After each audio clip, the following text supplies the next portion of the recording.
Hi guys! Welcome back to my vlog! Ayan, si Bea Alonso naman muna ngayon ang ating topic of the day. Kasi nga, naging viral ang IG story ni Heart Evangelista kung saan nakita ng mga netizen na si Bea Alonso ay proud na kasama ang kanyang boyfriend na si Vincent Ko kasama si Heart Evangelista, ang asawa nitong si Senator Chis Escudero at iba pa. So, hindi naman malayo na hindi magkakilala itong sina Heart at si Vincent Ko mga mayayaman yan, kaya baka si Heart pa ang nagpakilala. Pero, backstory muna tayo na ayon kay Sian Gasa, 2 beses na daw itong binasted ni Bea Alonso itong si Vincent Ko. So, matagal na palang naniligaw at type na talaga, matagal na ni Vincent Ko itong si Bea Alonso. Pero sabi nga ng iba, pinipintasan daw yan ng mga friends niya kasi daw hindi masyadong kagwapuhan. Pero, ito na nga, kung parang destiny niya talaga itong si Bea Alonso, diba?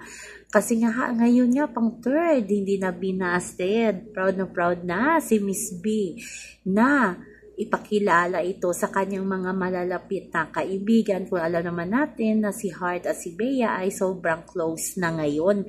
Lagi silang naglalabas. So siguro, ito na nga ang time na unti-unti nang pinapublic ni Bea Alonso ang kanyang love life na ang boyfriend niya ay CEO ng Pure Gold, si Vincent Ko.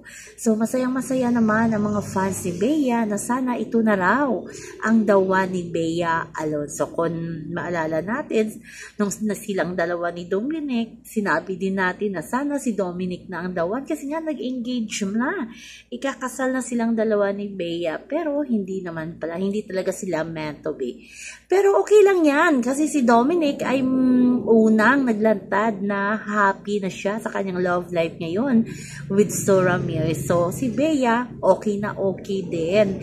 Gusto siguro ni Bea na maging private ang kanyang love life kasi nga itong si Vincent Ko ay napaka-pribado na tao, negosyante at hindi artista. Pero unti-unti na naglisilabasan ang kanilang mga photos na kumakain, nagbabanding sa mga friends. Siguro hindi naman talaga yan maitatago ni Bea Alonso kasi nga artista siya. So yun lang po guys ang ating update sa ngayon, hanggang sa muli. Bye-bye. Also remember, wag po tayong magpaka-stress. Please like, share, subscribe my channel para ma-update kayo sa mga bago kong upload. Chill lang tayo guys. Bye-bye. Happy raw si Dominic Roque para sa kanyang ex-GF na si Bea Alonso.